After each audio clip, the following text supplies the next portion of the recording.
Wouldn't you love it if your friends properly understood the phrase separation of church and state? Hi, I'm Stuart Shepard, and this is First Liberty Live. Thank you for liking and sharing our videos. We're about to show you a short little 4-minute video that you're really going to want to share with your friends and family, and you'll understand more as we go along here. My friend and colleague Howard Goldthwait is here. He is Senior Creative Director at First Liberty Institute. Hey, Howard. Thanks for having me. Oh, it's good to have you. I didn't have any choice because you invited yourself, basically. You said, I want to be on the show. Not true. Hey, rather than just rolling your eyes, okay, when people say and misconstrue the meaning of separation of church and state, you decided to do something creative. Tell me what you did. It needs to be explained in a fun, memorable way. I've heard Kelly Shackelford explain the idea of the wall of separation between church and state. Everybody thinks it's in the Constitution. It's not. It's not in the law. It came from a simple letter written by Thomas Jefferson to a group of believers in Danbury, Connecticut, who were concerned that the government was going to tell them what to believe, like the Church of England did before they came to America. And you decided to get creative with it. And I want to show people what you did. Okay. And then we'll talk about it, unpack all the thoughts in there, okay? So this is something called No Better Letter.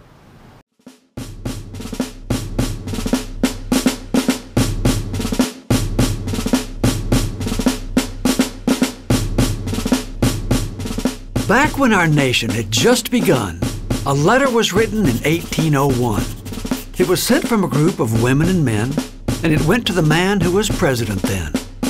Thomas Jefferson was his name. One day, to his desk, their letter came. They wrote with respect and great etiquette from the town of Danbury, there in Connecticut. They asked Mr. Jefferson, "Will we be free to worship with total security? Are we, the people, allowed to determine the contents of every Sunday sermon? Or will we be told what we have to teach? Will it be controlled what the preacher can preach? Will we be free what to say in a prayer?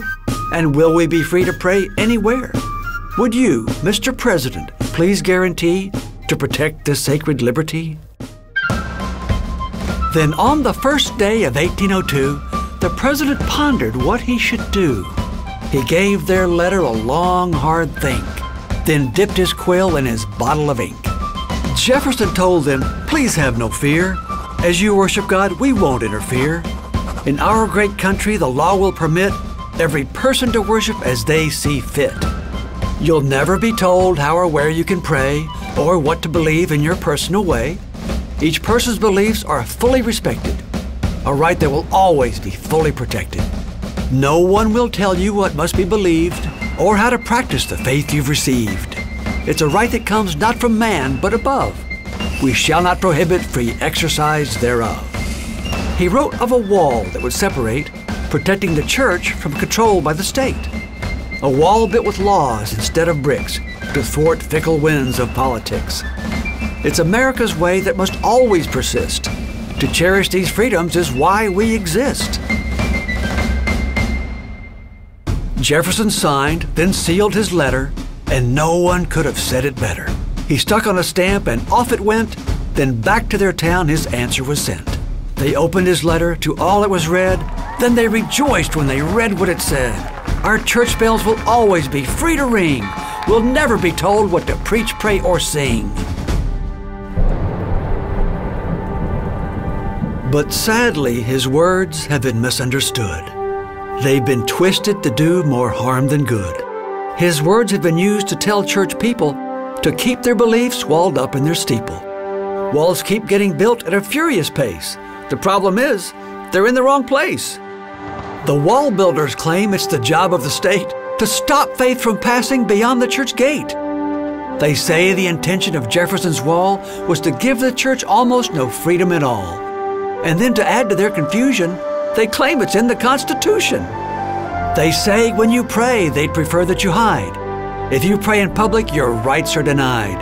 And if you dare stand up for what you believe, then others can tell you to get up and leave. But that's not at all what Jefferson meant when his original letter was sent. The wall of separation he wrote about was meant to keep the government out. The rights and freedoms his letter intended will always need to be strongly defended. That's why we have courts where justice shines bright, enforcing our laws and defending this right. And today, at over 2 centuries later, no president's wisdom has ever been greater. Standing up for our rights, yet kneeling we nod. We're thankful these rights come directly from God.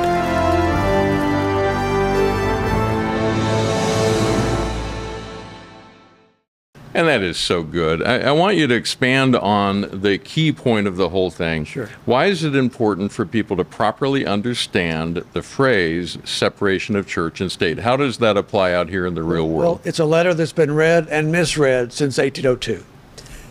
You hear the wall, people think, oh, well, we got to wall up the church. We got to keep the stuff inside the church, not let it get out. Yeah.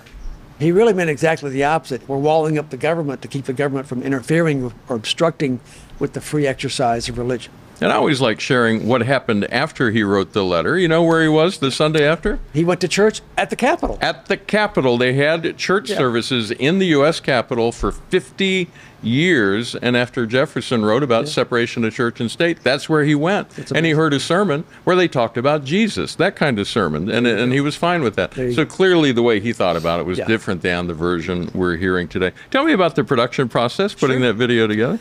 It started with an idea. I listened to Kelly talk about this wall and thought, that's a great story. Why don't more people know this? Especially all these bureaucrats, you know, drunk on their thimbleful of power. They need to know about this. Yeah. So I started watching lectures about it, a bunch of academic scholars. How'd that go? I was amazed they could take something so interesting and make it so boring. I thought, no kid is going to watch this. And I don't think I was taught about this in school. I'm sure kids today aren't. So I thought, what's the best way, the most memorable way to tell this great story? I thought, an epic historical event calls for an epic poem. It takes it to the next level, like the Midnight Ride of Paul Revere. That's why it's so etched in our memory now. And I want to make absolutely clear for people, you wrote every word of the poem that's underneath that, and you did a fantastic job with it. Thank you. But it took a while to get it just right. Yeah. You know, writing iambic pentameter and pacing and rhyming Connecticut was something it's hard to do. And what are you hoping people do with this once they get it in their hands? I'm hoping they'll watch it with their kids, their grandkids. Maybe their kids could show it to their friends. Maybe their kids could take it to school. Homeschoolers could use it in their curriculum at home. And it'd be great if people showed their friends of different political persuasions the history of this concept too. Yeah, and we showed this video to some of our colleagues here. Wanted to let you hear their reactions to seeing it for the first time. I loved it. It gave me chills. I can't wait to watch it again, and I can't wait for everyone to see it. Yeah, really enjoyed it. I think it really informs people the right way in a fun and kind of unique way, and it really includes everybody. Chills. Just the entire time. I think it's fantastic. I mean, you know, we live in a really overcomplicated world, don't we? But this is a very simplified way of making this message about the real meaning of the separation of church and state come alive in ways that people understand. It's so informative in a way that I don't think anyone has ever really known.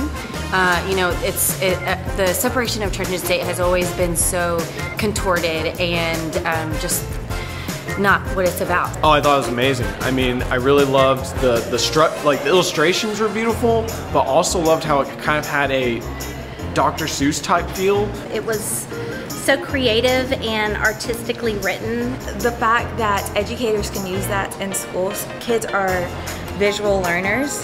I'd love to show my family. Yeah, fantastic. I've run into a lot of people who want to connect their pastors or their church leaders with more things for kids nowadays, and I feel like this would be perfect for them. Anyone who has grandkids, I know I would show it to my grandkids. I think it's fantastic. As soon as I heard it was going to be on Facebook and Instagram and all those other platforms that we're all a part of, I mean, it was the moment it comes out, I'm sharing to everybody. And I can't help but think that this is a perfect setup for a homeschool lesson. Perfect, yeah.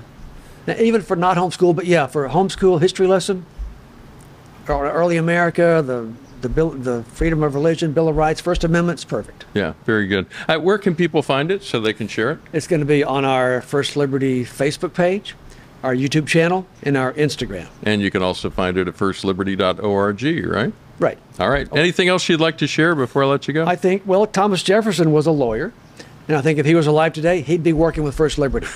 He'd have an office just down the hall. Hey, TJ. How's it going? Howard, thank you so much for stopping by. Thank you. Great work on that. Very nicely done.